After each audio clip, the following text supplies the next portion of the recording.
So this is Raw Hero by Akara Hiramoto. I've read 1 through 4 already, and I only started reading them because I thought, well, the first volume is this character on the cover. So me looking for, oh, I don't even know, because it's not really hentai. Well, actually, well, this volume. Well, no. It's more. Well, actually, I don't know the classifications between hentai, straight up hentai, and the category just below hentai. So that'd be the difference of hardcore and softcore. So this is plot driven, characters, uh, it's some action and and it's mostly drama. So you have the main character who's of course needing money because that Chainsaw Man, he needs money. So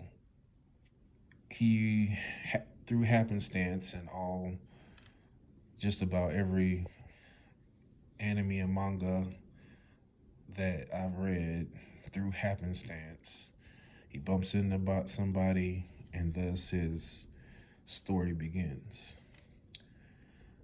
And the reason started I started wanting to I wanted to say something about this is because this issue, while it's comedic, it's comedic. It's written in a very comedic tone. The first issue is comedic. It's over the top, ridiculous. It's silly, times 10. One, two, three, four. Oh, wait, even this one is silly, you know. But even still, it's certain some of the panels. The author is spitting. You know what I'm saying? I mean, it's very. I don't want to say misogynistic, but it's no different than what anyone else has been saying throughout the years. It's like, what do men want? It's very simple. Keep our stomachs, full and our balls empty. Very simple. If you can cover that, and you're not hard to look at, and you don't give us a headache, you know what I'm saying? We good. And the other part is effort, you know, and the author makes very good analogies in relationships and in life in general. I mean, it's good advice, and then it's told in a very comedic and way out of left field, way, as far as the main character and the interactions and him just trying to navigate this situation that he's in. He keeps digging himself a hole, but it wouldn't be no plot if he didn't keep digging himself a hole. And the first volume is like, oh, what did I buy on Amazon? What is this? Okay, at least it's a book and not a show, so people won't know what I'm reading. And then once you get past the first volume, if you're not interested in a story by like the second or third volume, like the second halfway into the third volume, I mean, it's not for you. You know what I'm saying? It's like, but I would say by like the second, maybe half of the third one, because I can't really remember when I actually got hooked on the story. Because the last volume, I immediately bought the next issue because I needed to know what happened next. Like what's gonna happen next? Like that cliffhanger, right? It had me. Now it's like I'm really rooting for this character. So it's like I don't, I can relate to his goals and his motivations. Everybody has money problems. Everybody has dreams, and some people's dreams are simple. It's like you start off with these grandiose dreams, like, hey, I want to be an entertainer. I want to be a famous YouTuber or gamer or streamer, whatever's hot right now. Back when I was coming up, it was sports. Everybody wanted to be pro basketball, pro football, pro tennis, Olympians, you know, Miss USA, Miss Universe. Everybody has those huge dreams, and then as you get older, your dreams get smaller and more realistic. And then you start forming goals and setting goals and achieving goals and setting new goals. And then before you know it, you've created a very, content or happy, uh, life. You can move on to the next plane of existence and be content. Your family's good. You've come and done what you wanted to do. You got that accomplished. You had the experiences you wanted, and now you can move on with no regrets, not looking back. Right? That's what life's about. Just not having those lingering doubts and regrets. That when you push on to whatever's next, is you're pushing on to whatever's next. Just like in relationships, it's like everything in life builds on the last thing. You know, it's like that game Jenga. You stack the blocks and then you pull the one block and the whole thing falls over, something like that. I never played it, but I think that's what it's like. But I ain't trying to get too deep or philosophical. I'm probably sucking at it anyway. The point I want to make is like if you're looking into some manga to read that's not mainstream, this is definitely not mainstream.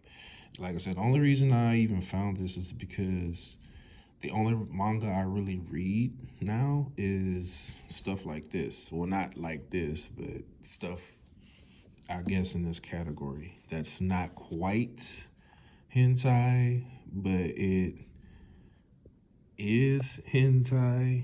You know what I'm saying? Like, because, when I'm working, and hopefully, God willing, I'll be working soon, I'm in usually in an environment where there's not no girlfriend, boyfriend time. There's no relationship time. There's no real interactions, that you can have with people in that kind of time. So everything is left up to phone communications and video media, consumable media, whatever. And I prefer because the visual media doesn't really do it for me, so I prefer to read. And you get tired of reading just the words. So these mangas are actually pretty good. They're short, they're short enough for you to read a chapter within a few minutes, not get too distracted. You can function. You're not completely engrossed. It's just like, I want to say maybe like smoking a cigarette. You just, read it to, kill the time. And, now, I can make videos for it. But,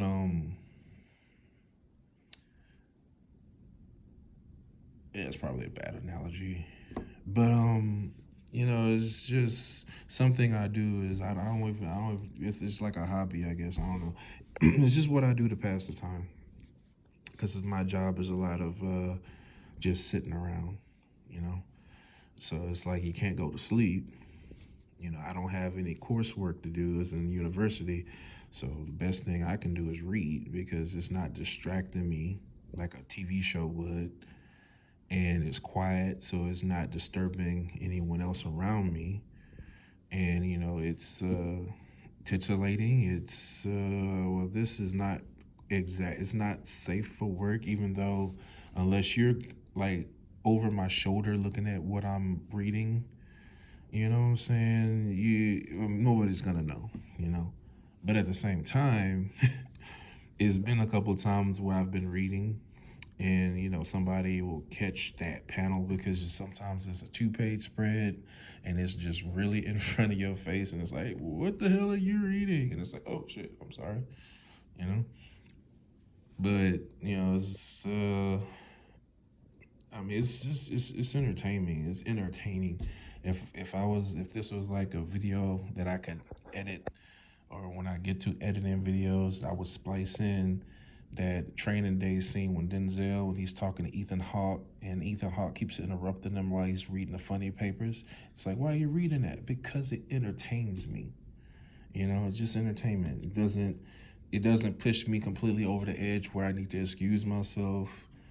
I giggle, I chuckle, I say giggity, you know, and then I can put it away, and it's good. It's like, do you like the story? Yeah, I like the story. It threw me off. Like that first issue completely threw me off because I wasn't expecting that. I really wasn't expecting it. I didn't know what I was getting myself into. It was like, I pick it up. Oh, Raw Hero. Okay, cool. So it's like a kinky My Hero Academia. All right, bet. I read the first couple pages. It's like, oh no. Oh hell no! What? No, but I paid for it, so and I got nothing else better to do, so I'm gonna go ahead and read it. You know, and I started reading, and it's like, oh no, it's not too bad. It's kind of weird. It's really weird. Like forcing yourself through it, especially if you're not a part of that culture, is really off-putting. But once you get used to it, you get into the vibe. Because my mind, the way my brain works, when I'm in character, I'm in character. And it's like I'm in there. So it's like, okay, I'm going through this shit. Like this is actually really interesting because I said he came in doing wanting to do A. He ended up doing D, you know. He ended up on D somehow. Now he's trying to travel back to get to A, but it's blocked, by E. So now he has to go to E to get the whatever, and it's just like it's a constant, you know, it's drama. It's like drama. You solve one problem, or you think you solve one problem, and then something else, and you just keep getting further and further away from your goal. It gets murkier, murkier, murkier, and then before you know it, you have a whole nother plot thread. Like, whoa, what's going on now? Like, what's really going on? What's happening? That's what this volume is. It's like the first four volumes is a pretty straight plot thread, and then they throw in a D. So now he starts pursuing D while he's still moving toward A, and then D sets him on F, G, H. You know, I'm assuming the further this goes on, the worse it's gonna get. So, I've also read 10 Otaku and 10,000 BC. That's a time travel story, and that one's actually straight up hentai. So it's like, but it's good. It's entertaining. That one's definitely not safe for work. It's big. It's a big. It's a big book. It's only 3 volumes. They cut the story after 3. So that one's actually a decent read as well. If you have the same mindset as I do, you like story, but you also like giggity. Story plus giggity equals here's my money. So uh, I'm also reading Dusty Lovers, Worlds in Harem, Fantasia, and I'm gonna start Worlds in Harem Academia. Why is there always an academia? I don't know. I have no idea. And Worlds in Harem, of course. And honestly, I also need to do my thoughts for the Worlds in Harem anime that's on right now. I guess I could do it now. There's no point because it's like there's no point. So let me go ahead and knock it out. So Worlds in Harem, I've read up to the current issue of the translated manga, and I get the paperbacks because I like the feel of the actual book in my hand. I don't like the digital stuff. So, and I'm a collector too. So I have Worlds in Harem, Worlds in Harem Fantasia. They adapted Worlds in Harem into an anime, and I can tell you the story of Worlds in Harem is really good. Like it's really good. I mean, it's not like Naruto levels, but it's still a good hypothetical of what would happen if all the men in the world disappeared and women would lose their fucking minds. And that's what this story is. If you're a fan of patriarchy, whatever, if you're a dude stuck in, I don't know what they call them, red pill, blue pill, whatever, I mean, this is a good series for you because it just shows the importance of men in society. Women will lose their mind. So you have the main protagonist, the main hero figure. You know, he's trying to track down his childhood sweetheart. So he's not your typical man. He's waiting for love, you know. And then the other kid, my favorite kid, the bullied kid, you know, he had a crush on his teacher because his teacher was the only one that was nice to him when the whole school pretended like he wasn't being bullied.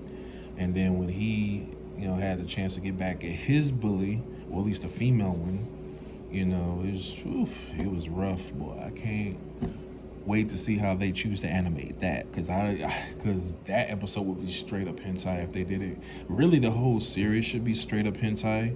It should be a really good hentai. That's what I imagine Worlds in Harem, an anime adaptation would be just straight up hentai. But I guess because there's not enough hentai, that they said, okay, we'll just make it an anime. Because it must be selling pretty decently if they decided to animate it. That's what I'm saying. The plot is really good. It's just what they're choosing to animate, you know, it's just, to me, it's not enough. You know, it's just not enough. It's only like 6 or 7 volumes, I think. It's really not enough material to animate. They should have waited till it was finished. You know what I'm saying? And then added some stuff if they were gonna, you know, animate it, you know, some scenes or whatever. That's what they should have did. They could have just made it a hentai and then you know, added some scenes, you know, some really long scenes, some really in-depth scenes, you know, giggity. And you know, that would have made things a lot better because there's just enough plot to keep you entertained, and then you add the giggity, and it's like, this is gold, man. Give me the Blu-ray, 4K, you know, give me the interactive game. It could be the next Bible Black. So, I mean, I'm not enjoying the anime as much as I would be, but I'm definitely buying a Blu-ray when it comes out. You know, I hope they don't cut it short. I hope they don't do it dirty. I don't like how Crunchyroll censors, because I watched Samurai Bride on Crunchyroll, and the giggity parts, which weren't even really giggity parts, they used the steam clouds, like that Nami happiness punch clouds, to cover up the bits that they didn't want you seeing. Okay, cool. This one, they just black it out, and it looks so ugly, and it's so it takes away from the animation, it takes away from the story, it takes away from everything. You know what I'm saying? Especially when they're honestly innocent scenes, like chicks just walking around half naked or their shirts open because, you know, there's a man around and they're trying to entice him. You know what I'm saying? But then again, they're so used to just being women and everybody having the same body parts that it's not taboo anymore to walk around with your bits out. You know what I'm saying? So it's like, if you watch it, you can watch it for the giggity, but then when you really start really thinking about social norms and especially in Japanese culture, it's like, makes you go, like, just think about, like, you know, how things would change, how things now are stupid, you know. At the end of the day, we're all human beings. So it's like, I don't know. But at the same time, if women were walking around with their boobies out, dudes be walking around with hard-ons, and then, you know, I don't know. It's a rabbit hole of thinking if I could just get to thinking on it. But long story, less long. World's in Harem. Check it out on Crunchyroll. Or if you're like me, you watch it on Crunchyroll, you know, to like kind of sort of halfway memorize the subtitles, and then watch it on Go Anime or another. I found it on Go Anime, completely uncensored, and it's gorgeous. Like, the scenes are great. None of that nasty blacks. None of the nasty blacks. They would have did better just pixelating it like they do when they're trying to hide someone's identity, it would have looked a lot better than that nasty black stuff. I don't know who thought that nasty black stuff. It's like who says how do we hide this? We can't put this on TV. Oh yeah, put that just completely covered up with black. They could have just covered up the nipple, maybe the cleavage or whatever. But I guess they were lazy, and they didn't account for them bending or stretching or moving. So they said just black it out, just black it all out. You know, it's like what? Because when you watch the unedited version, it's just like watching anything on HBO. It's nothing crazy. You know, it's nothing crazy. It's nothing like hentai-ish going on. It's just regular. You know, it's just adult situations. That's all it is. Um, and it's not like I said, it's not hentai, so it's not like it's she's a dropout, so we're gonna make her uh an object or whatever that thing says. And it's not Bible Black to where they're doing incredibly messed up stuff. And it's so horrible that you keep watching to see how far they're gonna take it, and then they take it that far and then push the envelope even further, and you're just sitting there not even aroused but disgusted and entertained. Like wait, what? Wait, what? Oh, that got me when I was a kid, not a kid, but when I was a teenager. There was this anime shop before anime was mainstream, and it was like you can only get anime at this shop or order it or just physically bring it back from Japan. And so there's this shop, this specialty shop, and I went in there. You can rent DVDs at the time, and I went in there and it's like, hey, I finished Dragon Ball. What else you got, right? And she gives me Berserk. And I had one left, one rental left, and she gives me, and I say, "What's your suggestion?" And she looks at me up and down, and then she's like, "You know what? Try this one." And I'm just sitting here like, okay, Bible Black, it's a hot chick on the cover. Okay, cool, whatever. I take it home, I pop it in, I watch it. That first scene, I let it run for like 5 minutes too long, and I'm a teenager, right? And then the of course the typical anime girl, voice, and I had to hurry and turn it off before my parents came in and was like, "What the hell are you doing?" And then I had to take it to my buddy's house to watch, and it was like, "What the fuck is this? What?" What? And then he turned it off out of disgust. Just like, oh hell no, get the shit out of my house.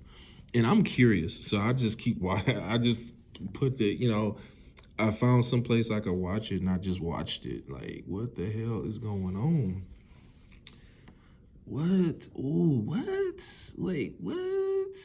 What? Oh, what? Like, every episode got progressively worse. And since then, I've never seen a hentai as bad. So then again, I haven't really been searching for hentai. So it's like, I don't know. It's just really just what the. And honestly, I kind of had the same feeling for Raw Hero, but Raw Hero is not that bad. It just threw me off because again, I'm just, you're not used to certain stuff if you're not exposed to it, and then once you're exposed to it, it's like a shock. It's a shock to the system initially. Then it's like, oh, okay, it's regular, And maybe that's what the purpose of these stories are. It's just to expose you to some stuff, and maybe so you're not so prejudiced against it. I don't know. But then again, that's how stereotypes are formed, and then not all stereotypes are good stereotypes. So I don't know. I'm not a sociologist, so I couldn't tell you. All I can tell you is I enjoy reading it. It's worth. Oh, it's up to you. Everybody values their money different. But for me, like 10, $15 every other month, not a bad deal. for entertainment. Especially when you're spending $100 on a streaming service that only works a quarter of the time, Disney Plus. But that's neither here nor there. Hopefully they start pumping out more content. Yeah, well, that's my thoughts on my thoughts. Giggity.